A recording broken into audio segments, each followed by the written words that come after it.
friend of mine was just like, dude, you should get into hot dogs, like as a joke. And I was like, Daddy's Dogs has a pretty good ring to it, you know? And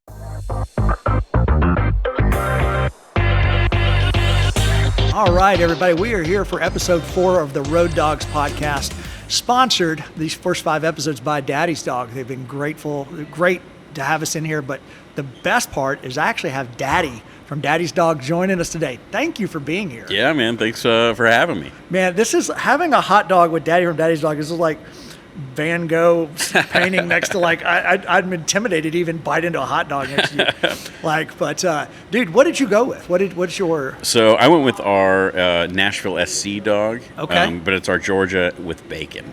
It's got cream cheese, bacon, jalapenos, peaches, and Daddy's secret sauce. Man, I love it. I'm a creature of habit. I'm going for the New York style, plain and simple, but I didn't get ketchup. It's so classic. It's classic. It's man. classic. Good for your gut. Do we judge people that get ketchup, or do we just let them get Hey, their I dog? let them roll, man. Let it roll. Yeah. However you are, just get your Exactly. dog, right? Exactly. Okay. However Man, you want to do it. I'm going to take a big bite here, dude. This I'll looks join. so good.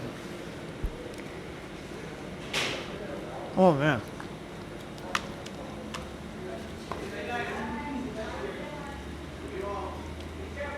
That's my 4th one today, and it's still amazing. I was telling the other guests, I don't know about you, so I grew up in a home. The listeners are going to get tired of hearing about this, but we boiled the dogs. Mm-hmm. We were big boilers. The grilling is what makes this. I mean, the toppings are great, the bread's great, but like the grilled meat, like that is the way to do this. Yeah, you get that extra char on it for sure. Man. And really like kind of helps get the it's not a skin, but the outside layer tight. Yeah. And gives it a little bit extra snap too, which is great. We're going to talk so much hot dogs today, but what I didn't know until, when Tyler Bevel's the producer of this podcast, and we had the idea of this coming out of being on site at the Okeechobee Festival about 2 months ago. Yeah. And we're talking about, involving hot dogs. And it's like, man, there's only one company I want to go to talk about this. I want to go to Daddy's Dogs. Like, Heck yeah. The presence that this thing has been in town and how you've grown it, and this, I mean, wow. But what I didn't know when I called you that day and we got on the call and talk about this is you're an old touring guy. Yeah. And so I'm like, this is a no-brainer. Why would we not have you on our first episodes to talk about life and hot dogs? Heck yeah. Well, thank you for having me. Man, I got to start here. So tell me, I want to dive into touring. That's so important to me. What year did you get to town here? I moved here in 2015, but I'd been touring for about 13 years before that. And that was kind of the tail end of my touring career is when I actually got to Nashville. Really? Yeah. It didn't start when you got here. It ended. No. It kind of was this when you kind of faced. So what got you? What was the catalyst? How'd you get into that world? So in high school, I was friends with a bunch of musicians and kind of just helped a bunch of their bands like with shows around. And I was always that guy going to shows. And, we had El Corazon, Studio 7. There's a bunch of K-Tub, like these littler venues that we'd have. And so all my friends' bands would play that, kind of got interjected into that music scene, the Warped Tour kind of style. Oh, yeah. And one of my best friends right out of high school, he was a year older than me. He got into a band that was signed by Fuel by Ramen called This Providence. They were touring with Paramore. Oh, okay. Right at the very beginning. And they were coming through town and they were like, hey, our merch guy has to go home for a family emergency or whatever. Yeah. We need somebody like right now. Can you come out and sell merch? And I was like, yeah. And I was working on a farm at the time, doing scaring people for Halloween and stuff. I love it. So I was like, yeah, let's go. Okay. And they picked me up on their way through town, and the rest was kind of history. And it was 13 wild years after that. Well, you started slinging some cotton, threw some T-shirts around, and started doing that. But you weren't involved in high school theater. Didn't really dabble a lot with production or anything. But I was on the more booking side. I helped a bunch of the bands get shows at these different things. Yeah. And I did work locally at the venue, so I kind of knew my way around there. Yeah. Just as a stagehand, pushing gear and whatnot. Yeah. And, helping with changeovers, that kind of thing. I actually think, look, in my career, very similar start. I think that's an important phase to getting into that industry. Is Oh, yeah. go do that hard stuff. Yeah. Even now as a lighting designer or production manager, I tell up and coming LDs, I'm like, before you call yourself a designer and want to create the picture, go put together a rig on a tour. Be the first one off the bus in the morning and the last one in at night, and figure out the hard stuff, and then we'll talk about the next steps. Oh, for sure. And just like getting your foot in the door, like, you know, my first tours, I was getting $5 a day. Oh my gosh. Yeah, $5 a day, and then if we got a buyout, I'd get like another 5 or 10 for food or whatever. I mean, you're just doing it for the love of it at that point. Yeah, Like, you know, and I'd sling. You know, I was good at tips. I was good at hustling. I was like, oh, do this, and you know, I just wanted to travel at that point. Yeah. You know, kind of being a little sheltered up in the Pacific Northwest, and where I grew up in Snohomish. You know, we knew what we had up there. Yeah. And I wanted to see, you know, what the world had, and so that was a big factor of me. You know, in my head, I was like, well, I can do this for a little bit and get paid to travel a little. You know, absolutely. And work my way up the chain, kind of from the ground up. Was that first tour a van tour? Were you in a van? Oh yeah, my Man. First 4 years of touring were van. Did you sleep? My first tour was a van tour too. Just sleeping on the hot floor. And yeah. Trying to wrap. Oh, dude, if you haven't done a van tour, like, I mean, that's where you're talking about paying your dues. Oh, for sure, for sure. Yeah, I've done everything from vans to, we did a minivan tour once. Me and Elle King were in a Toyota Prius No. at the very start of her career Oh, together, wow. just following James Bay's tour bus, basically. So I've done every kind of which way you can imagine. Man, that's crazy. So tell me about the jump from T-shirts. I mean, by the time you ended your career, you were tour managing major rock bands. Yeah. You know, it's kind of funny. It's like everything, you just look for the opportunity and strike when it's there, kind of. And so the road manager for the band I was with, this Providence, he wanted to be home with his girlfriend more at the time, and so he's like, hey, you could do this. And so basically just kind of handed me the keys to the castle, and you know, I just watched everyone around me who was doing it. Ronnie Gardner from Paramore at the time, you know, Brian Elilio, Bronco, who was with Lifehouse when we went out with them, just watching and, you know, learning by seeing.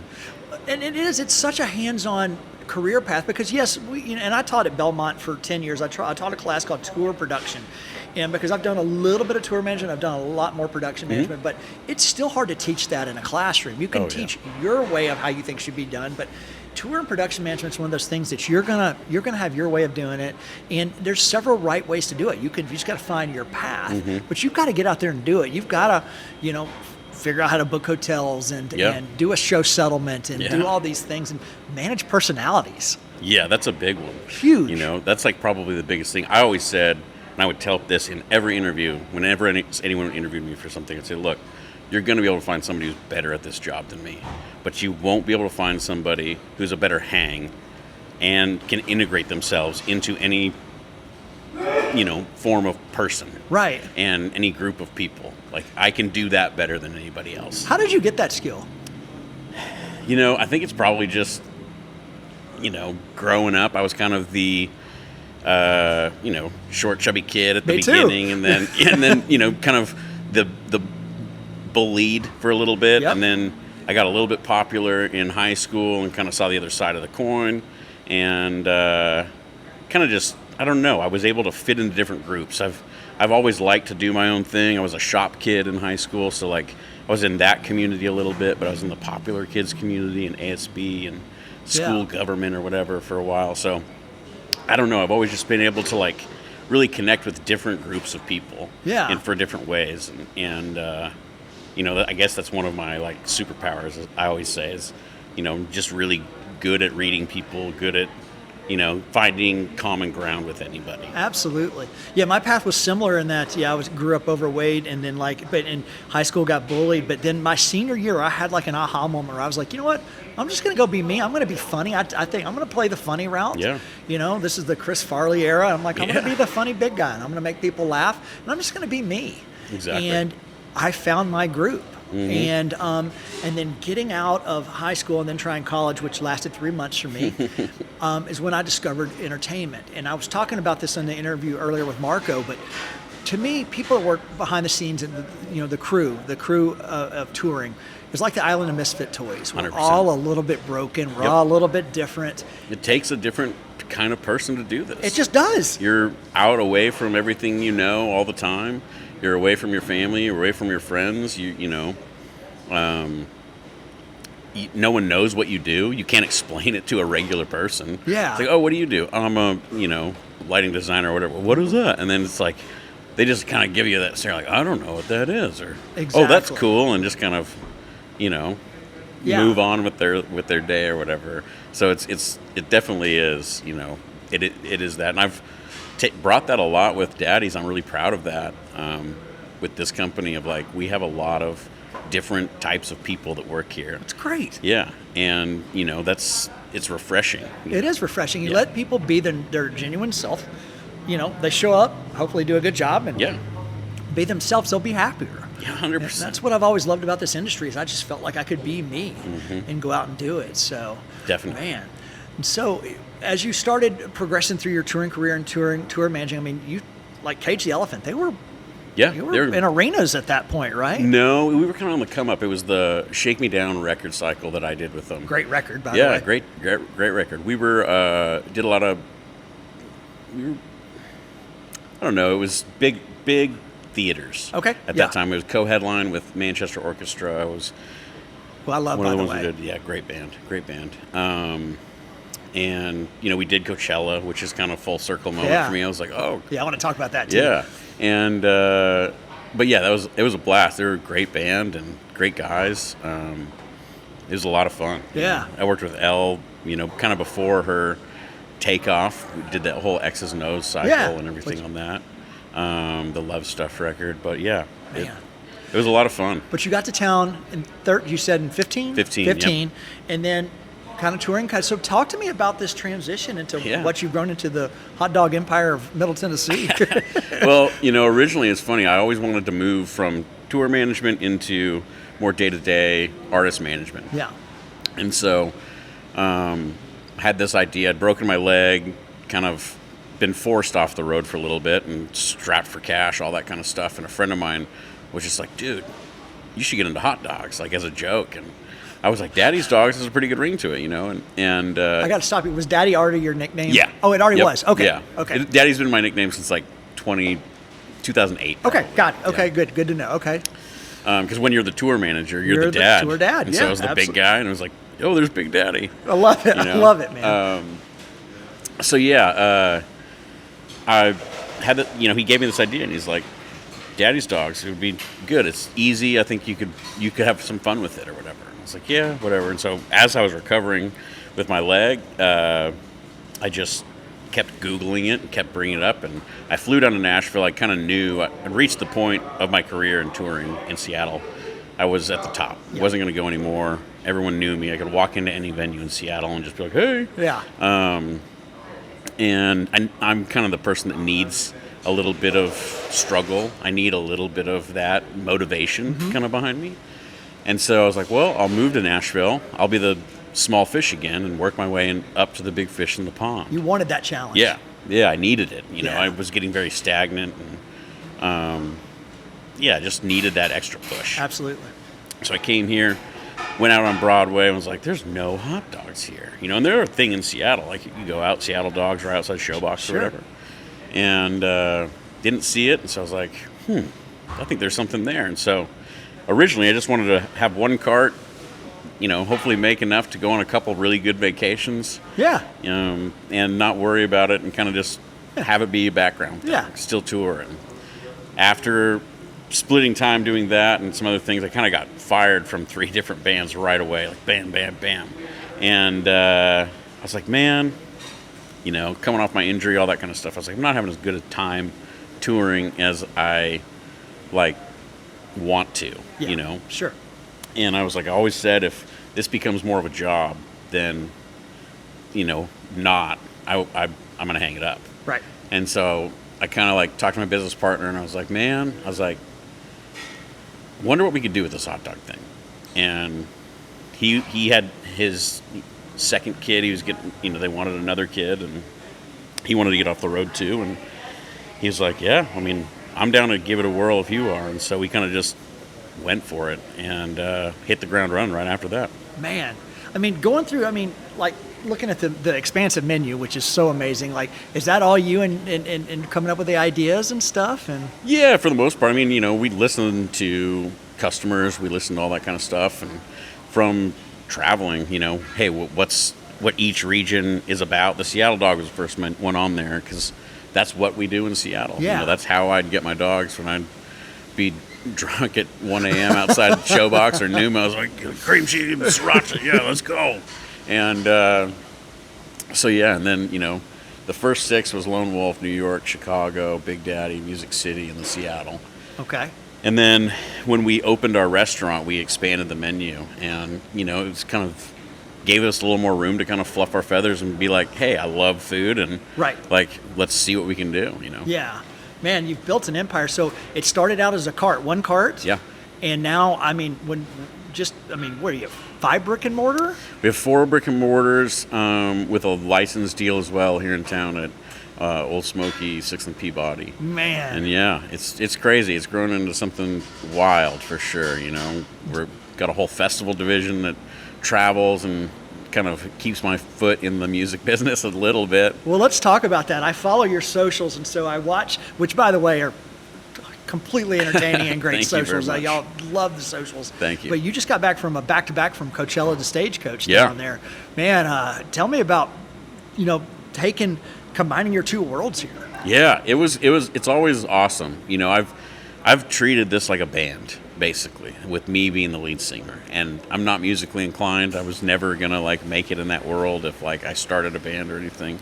So, I can do this hot dog thing and let's treat it like that. Yeah. So that's my mindset been the whole time, is what would I do if this was a band? Yeah. And, it's really fun to kind of go back and merge those worlds, see all the old friends. Half my old touring buddies are playing with Dan and Shay and Post Malone now and stuff. So it's they're crushing it too, and it's awesome. It's be able to go there and be like, hey, congrats, this is amazing. You just played the freaking main stage at Coachella or main stage at Stagecoach or whatever too. Yeah.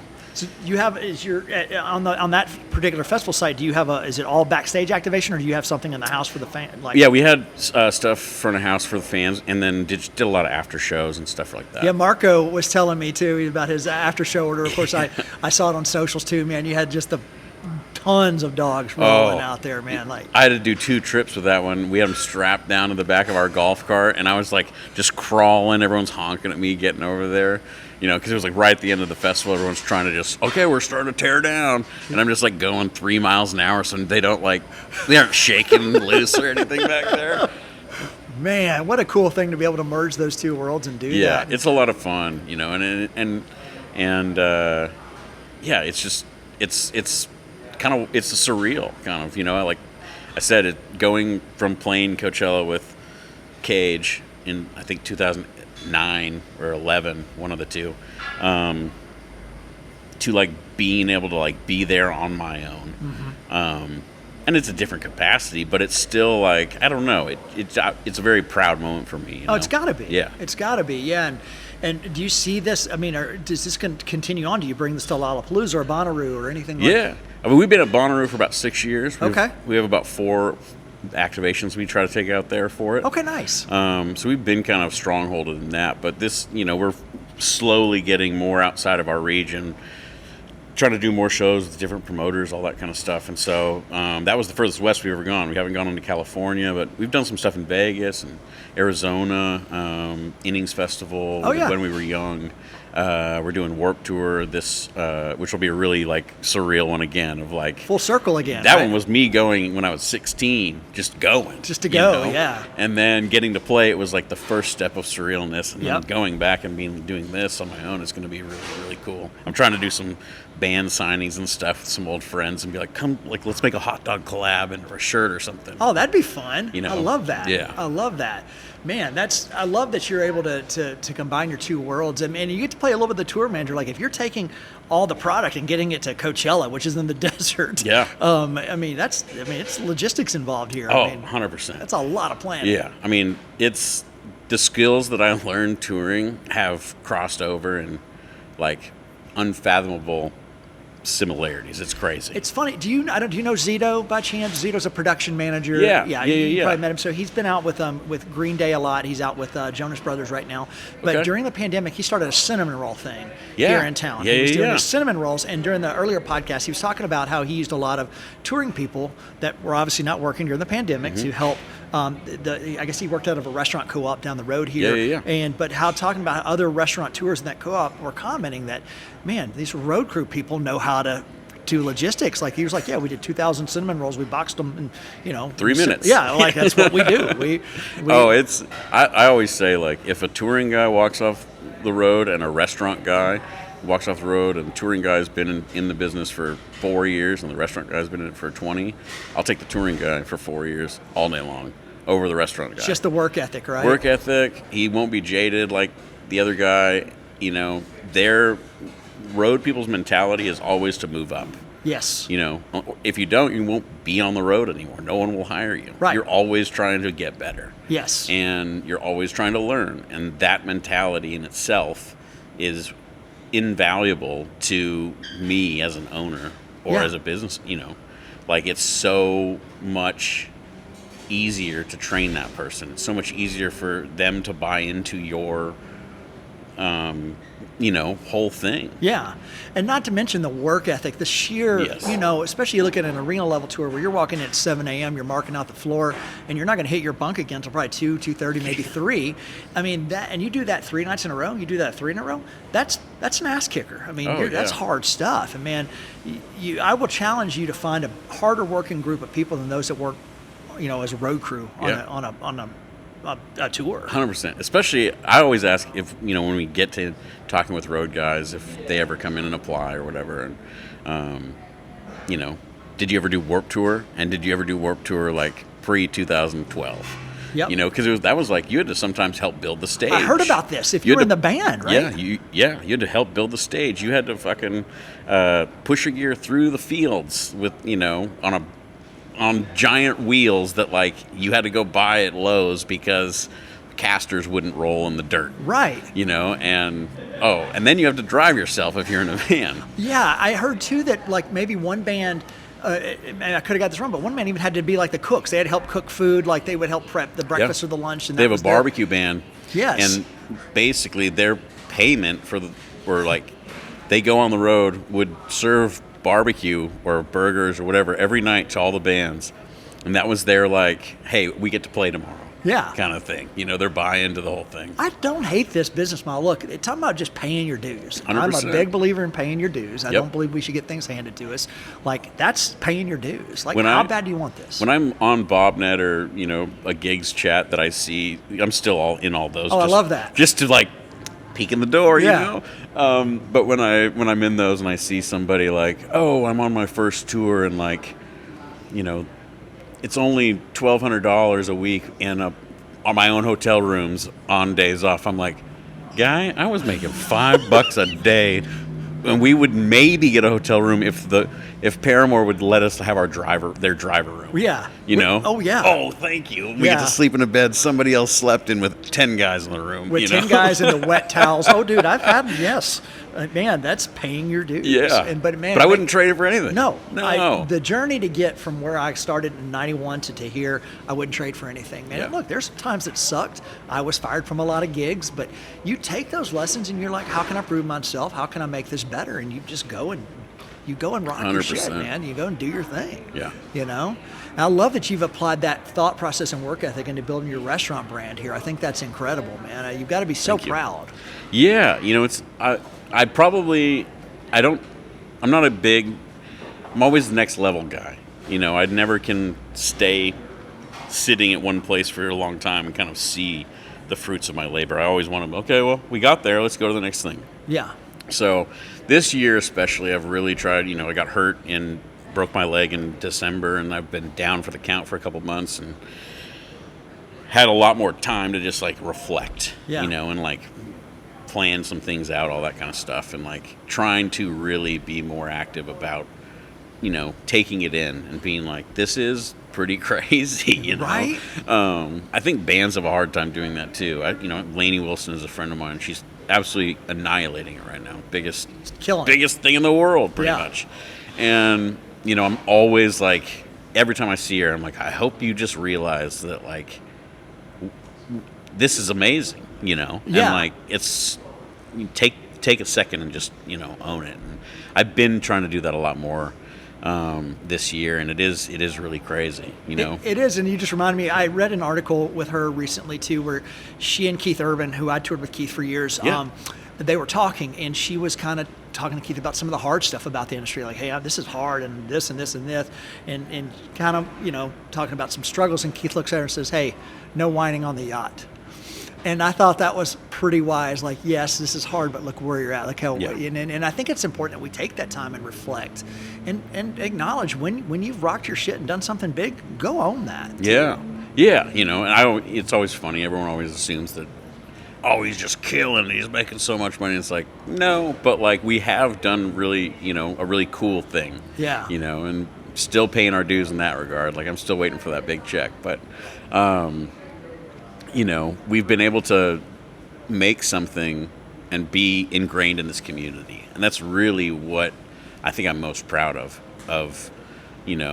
having a good reputation within the community. I don't feel like, maybe you don't like our food, but I don't feel like you can really say anything bad about us as a whole, completely and the people that we hire, all that kind of stuff. We try to find good people that want to be here and that are excited to be here. Well, and I told you before we sat down, everybody we interacted with as we planned out this podcast filming has been an absolute gem to work with. They went over the top to take care of us. Like, your leadership style shows through even the people at the cash register. Everybody, you can tell they enjoy being here. It's you built a good culture, which beyond food, the hot dog's amazing. Heck yeah. The branding is awesome, but the culture, the people, which was what matters, man, that's incredible. Thank you. You deserve a round of applause. I appreciate that, brother. So you're from Seattle, but Nashville's home now.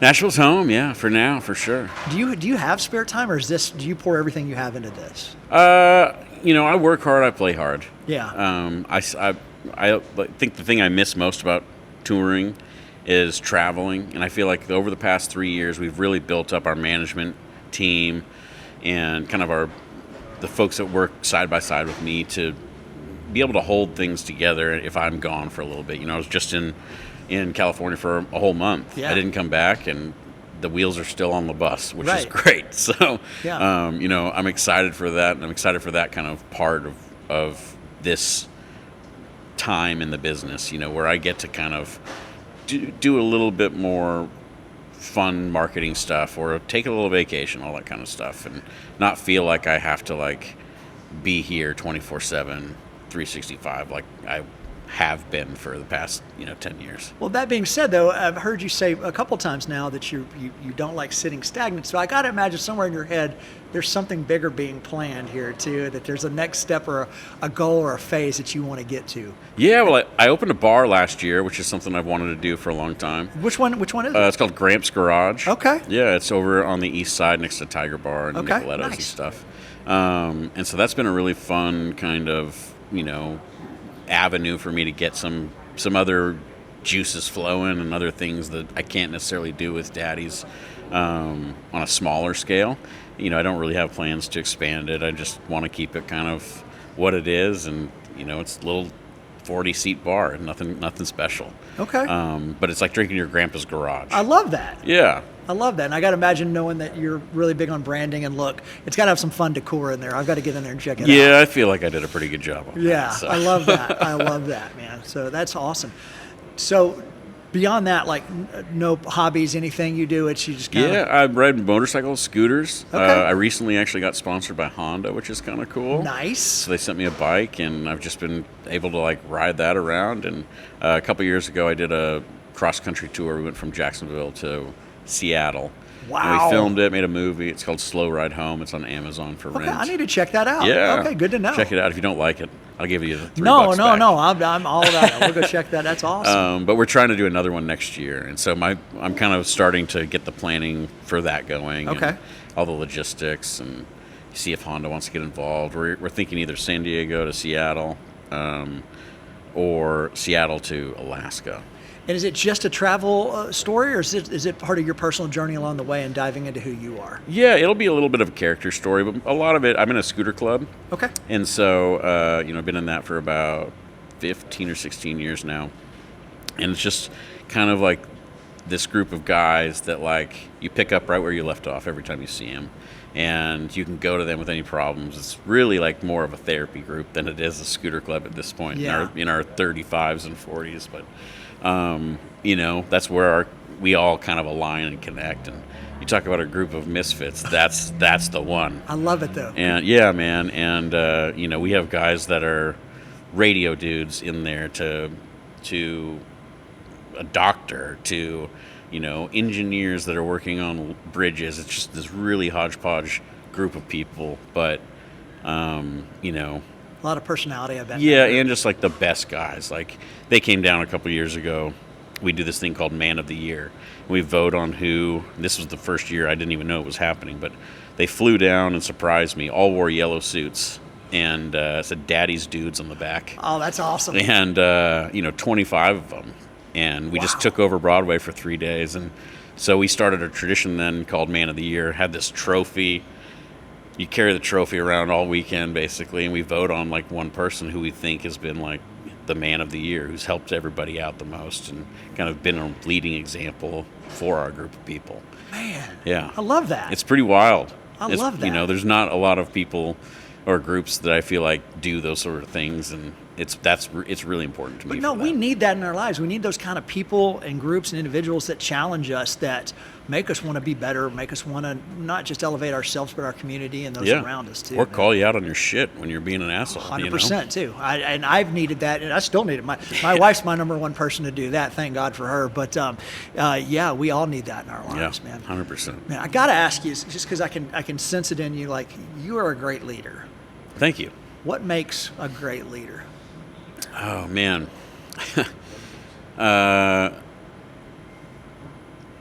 Communication, I think, is one big factor. I'm really heavy on communication. Being open, honest with people, like trying not to sugarcoat shit and getting to the point, not beating around the bush. Having the door open for that communication to come back as well, I think, is important. Yeah. I'm an intimidating person. I'm a very intimidating boss for a lot of my, hourly employees, and so sometimes they get a little, like, scared to talk to me because I'm so just, okay, well, I'm like, they'll say an issue, and I'll just go straight to the point. Like, well, here's the solution, or did you do this? Yep. Yeah. Well, that's the reason why. Fuck this up. And they're like, oh shit, I don't want to get mad, So, but I think being able to really, once they understand how I operate in that regard, it's not a personal attack or anything. It's just like, I'm so forward, Yeah. And that's from touring. It was like, you can't tell stage guys, like, put that box right there on top of this one, right now. Yes. You can't beat around the bush on that kind of stuff. No. And so that's my style of leadership. It's a little more militant than I think, like, everyone would want, but in that sense, it's just clear and concise communication. But they still like you and respect you because they're showing up here and they're pouring their hearts into it. And they obviously have You can do that without being an asshole. That's right. Yeah. And then finding that line is hard for a lot of people too. Is how do you distinct those two types? 100%. Like, I think that's key here. Yeah.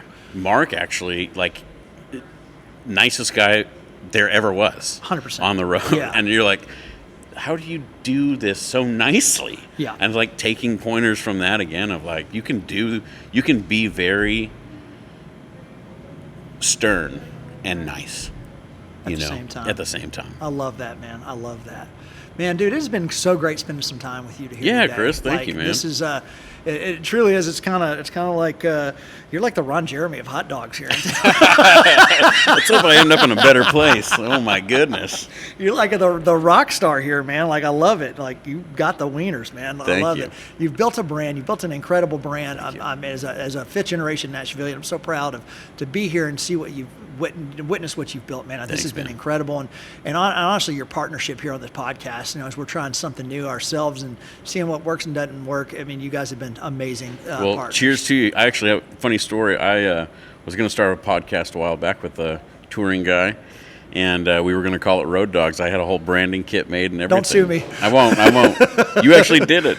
You went for it. So more power to you on that. Well, man, we're so grateful for you to be here today and for your partnership. Thank you, and, brother. man, hopefully we get to do this again sometime. Anytime. Let me Yes, know. sir. Yes, Heck sir. yeah. Thank you again. That wraps up this episode of the Road Dogs podcast. Thank you to Daddy and Daddy's Dogs for their partnership. We'll see y'all again soon.